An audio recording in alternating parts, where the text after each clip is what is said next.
Bertemu kembali dalam video kali ini. Saya akan membahas tentang geometri Euclid. Pertama-tama, kita harus mengenal dulu siapakah Euclid.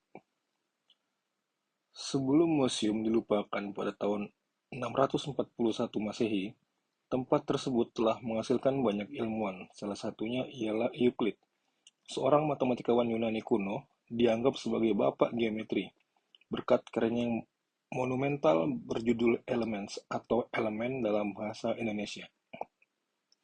Euclid hidup diperkirakan sekitar tahun 300 sebelum Masehi.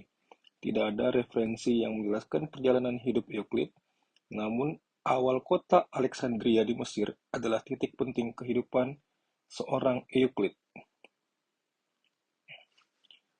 Perlu dipahami, museum merupakan tempat belajar Euclid yang diambil dari kata museu, yang berarti 9 tempat duduk dewi.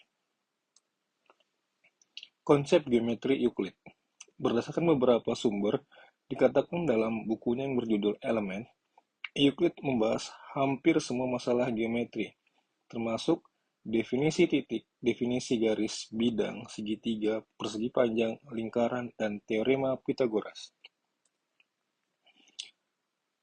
Terdapat 10 prinsip penalaran Euclid. Sebelum menuliskan 465 proposisi, Euclid membuat 10 prinsip penalaran sebelum masuk ke dalam pembuktian proposisi, terdiri dari 5 postulat dan 5 konsep umum. 5 postulat Euclid ialah, yang pertama, suatu garis lurus dapat ditarik dari sebarang titik ke sebarang titik lainnya. Yang kedua, suatu garis lurus terbatas dapat diperpanjang secara terus-menerus pada suatu garis. Yang ketiga, suatu lingkaran dapat digambarkan dengan sembarang pusat dan jari-jari. Yang keempat, semua sudut siku-siku adalah sama satu dengan lainnya. Yang terakhir, jika suatu garis lurus yang melintasi dua garis lurus menghasilkan sudut dalam yang terletak pada sisi yang sama kurang dari dua sudut siku-siku, maka kedua garis lurus itu jika diperpanjang tak terbatas bertemu pada sisi di mana terdapat sudut-sudut yang kurang dari dua sudut siku-siku. Saya akan memberikan contoh bukti teorema Pythagoras yang dilakukan oleh Euclid menggunakan pendekatan geometri yang terdapat pada proposisi nomor 47. Perhatikan pada gambar di samping. Amati bahwa masing-masing dari dua segitiga siku-siku baru yang terbentuk dan segitiga awalnya memiliki sudut-sudut yang sama besar. Dan karena itu sebangun, berdasarkan gambar di samping, dapat dilihat bahwa sudut ACB sama dengan sudut ADC.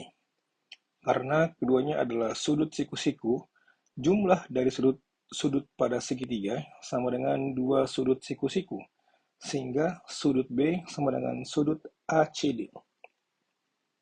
Karena dalam geometri Euclid terbukti bahwa sisi-sisi yang bersesuaian pada segitiga-segitiga yang sebangun adalah sebanding, maka C banding A sama dengan A banding X, dan C banding B sama dengan B banding Y.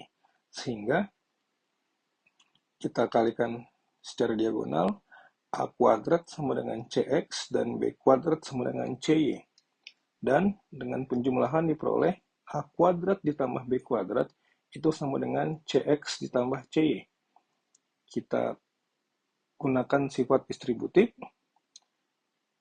C X tambah Y. Karena X tambah Y sama dengan C, sehingga dapat dituliskan A kuadrat tambah B kuadrat sama dengan CX tambah CY sama dengan CX tambah Y sama dengan C dikali C yang merupakan C kuadrat. Sehingga terbukti teorema Pythagoras juga bisa dibuktikan dengan pendekatan geometri A kuadrat ditambah B kuadrat sama dengan C kuadrat. Terima kasih.